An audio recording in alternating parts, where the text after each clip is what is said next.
Un cordial saludo a todos nuestros amigos y hermanos en el nombre del Señor Jesús. Amén. Contentos estamos de una vez más compartir con ustedes, junto a mi hermano Emanuel Reyes, que el Señor Jesús le bendiga mucho a él. Y por cierto, en el día de hoy quisiéramos tratar la existencia de Dios. La existencia de Dios para muchos es motivo de discusión, pero para nosotros, hermano Emanuel, no hay motivo de discusión, por supuesto. Amén. Creemos y entendemos que ese ser, que es Dios, existe por sí mismo, que no tiene variación. Ese ser creó todas las cosas visibles e invisibles. La Biblia nos revela y nos dice que en el principio creó Dios los cielos y la tierra. Toda alma, todo creyente que cree en este primer versículo podrá entender que existe un Dios. Creó Dios los cielos y la tierra. Un ser que existe por sí mismo, que tiene poder, autoridad sobre todas las cosas. Creo que no hay lugar a duda que existe Dios, hermano Manuel. Así es, hermano. Creo con todo mi corazón que usted que está viendo este video, por cierto, comparte nuestra idea que existe Dios. En la Biblia no hay discusión, existe un Dios. Un ser soberano, supremo, creador de todas las cosas. Ese ser es espíritu. Juan capítulo 4, versículo 24 nos dice que Dios es espíritu. Como espíritu no se puede ver, no se puede tocar, pero sí creemos que se puede sentir. Se puede sentir. Ese espíritu de Dios que hace algo en el hombre, en la mujer, es la manifestación ahora en el creyente. De Dios, por supuesto. No estamos hablando de un nombre, Dios, sino que estamos hablando de un ser soberano. Hermano Manuel, ¿qué opina usted? Creo que Dios existe, no tan solo porque lo dice la palabra misma, lo señala, ni porque los pastores o porque algún líder lo dice, sino también porque nuestras experiencias vividas lo demuestran así. La palabra de Dios puede ser creída por los cristianos cuando dice que Dios existe, pero hay hombres o mujeres que son ateas, hay hombres y mujeres que pertenecen a otras ideologías, a otras creencias que están lejos de Dios, de creer en Dios, que para ellos, aunque uno les cite los textos bíblicos, no van a creer. Pero nosotros no tan solo creemos en lo que la palabra misma nos dice, nos señala en el Nuevo Testamento o en el Antiguo Testamento, sino que nuestras vivencias, nuestras experiencias vividas, esas son las que valen.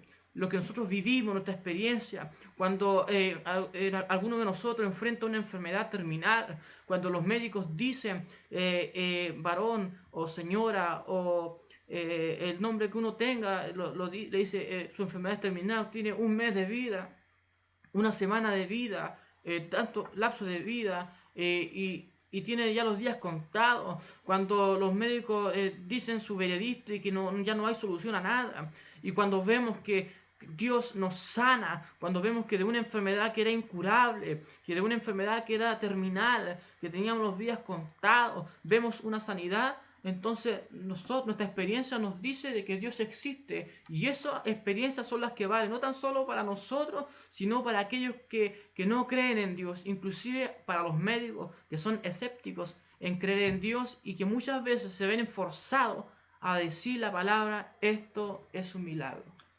Por supuesto, eso tiene que admitirlo la ciencia, la ciencia médica, los científicos tienen que decir que Dios existe y en muchas ocasiones los médicos dicen, solo Dios puede hacer un milagro. Ese Dios, por lo tanto, tiene poder.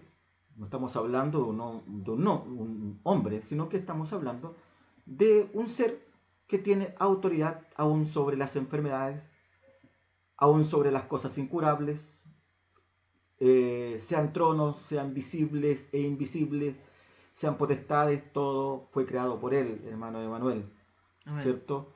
La existencia de Dios no se discute.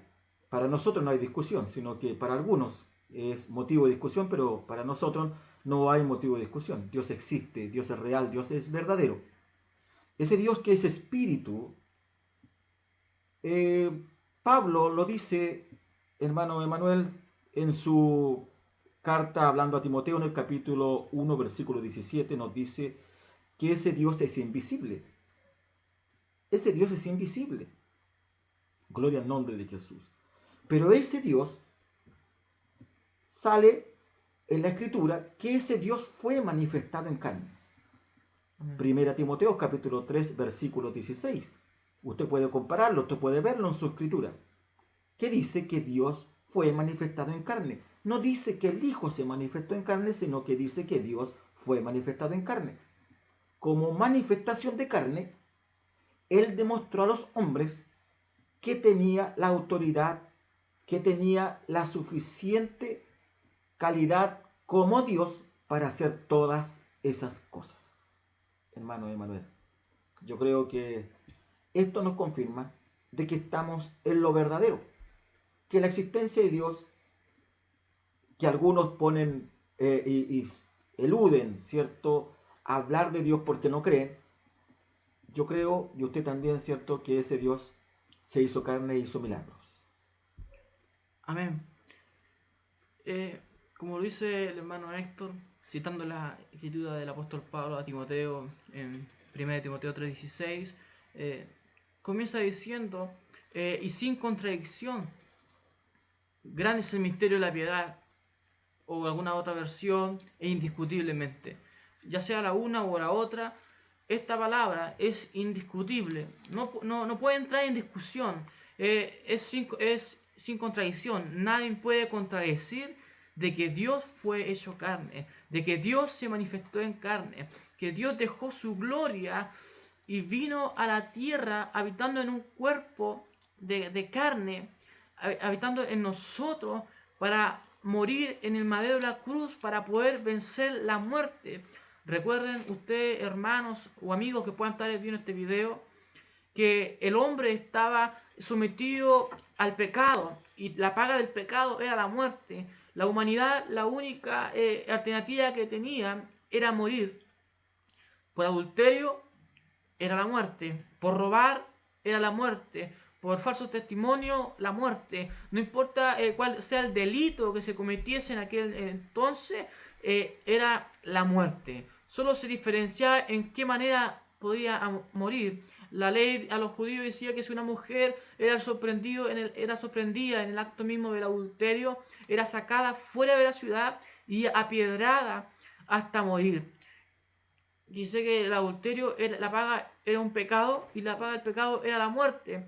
Y en aquel entonces todo lo malo, todo el delito era la muerte y tenía que ser de esa manera realizado. Y Jesús, Dios manifestado en carne, vino a cambiar eso en el madero de la cruz al morir, no por el mundo. Uno dice que Dios vino a morir por todos nosotros, vino a morir por mí, por todos, sino que Dios vino a abrirle una puerta de salvación a la humanidad para que no tan solo tenga su destino la muerte, sino también pueda tener alcance a vivir si así la persona lo desea. ¿Sabe lo que me llama la atención, hermano Emanuel? Lo que dice Juan en el capítulo 14. Muchos dicen que Jesús es uno, el Padre es otro y el Espíritu Santo es otro. Grosso error. Grave error. Fíjese usted, muchos dicen el texto que sale en el libro de Juan, capítulo 14, versículo 6, donde nos dice la palabra del Señor: yo soy el camino y la verdad y la vida, nadie viene al Padre sino por mí. No dice nadie va al Padre. Lamentablemente algunos solamente se limitan a escuchar y no leer. Y fíjese usted, hermano Emanuel, que dice en este libro, nos declara que Felipe pregunta y le hace una pregunta al Señor que le muestra al Padre. ¿Qué le dice? Y usted lo sabe, ¿cierto? Me gustaría que usted lo citara.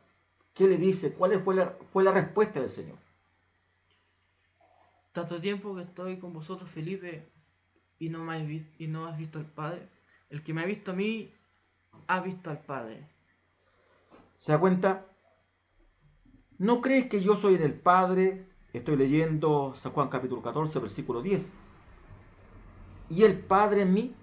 Las palabras que yo os hablo, no las hablo de mí mismo, mas el Padre que está en mí, Él las hace. Créeme que yo soy en el Padre y el Padre en mí. De otra manera, créenme por las mismas obras.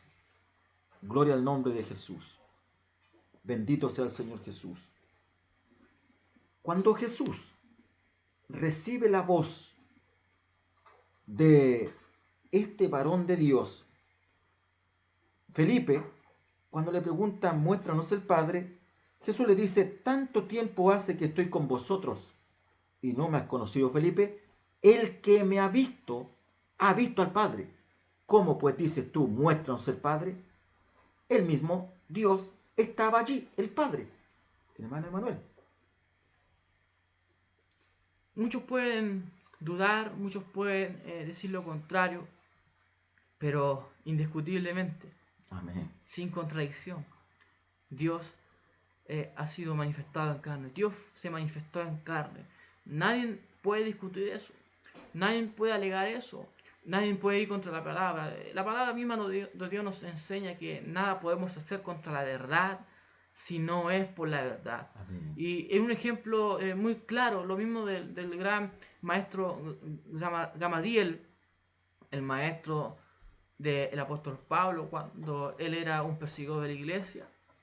Él mismo le dijo a los principales que si esto, hablando de los cristianos, era de los hombres, no iba a durar, que ya se había levantado un Judas, que ya se había levantado tal hombre, que tuvieron sus seguidores, muerto este, todos fueron dispersos y quedaron en nada, diciendo si esto es de los hombres, no perdurará, pero si es de Dios, no seas que se encuentren luchando contra Dios. Amén. La verdad, hermanos, amigos, en el Señor, la palabra de Dios es clara, es concisa, no se puede discutir. Dios fue manifestado en carne, lo dice el apóstol Pablo, siendo que el evangelio que él predicó no se lo habló hombre alguno, él mismo lo señala, sino que fue por revelación. El evangelio del apóstol Pablo fue por revelación, porque él no estaba con los 12 discípulos, ni con los discípulos de Jesús. Recuerden que el apóstol Pablo tuvo ese encuentro con el Señor al entrar a las puertas de la ciudad de Damasco en busca de los cristianos. Y fue ese momento en que el apóstol Pablo tuvo su encuentro con Jesús y él tuvo su revelación, donde Dios le reveló el evangelio, lo cual él lo evangelizó al mundo entero gentil, y el mismo evangelio que nos ha llegado a nosotros.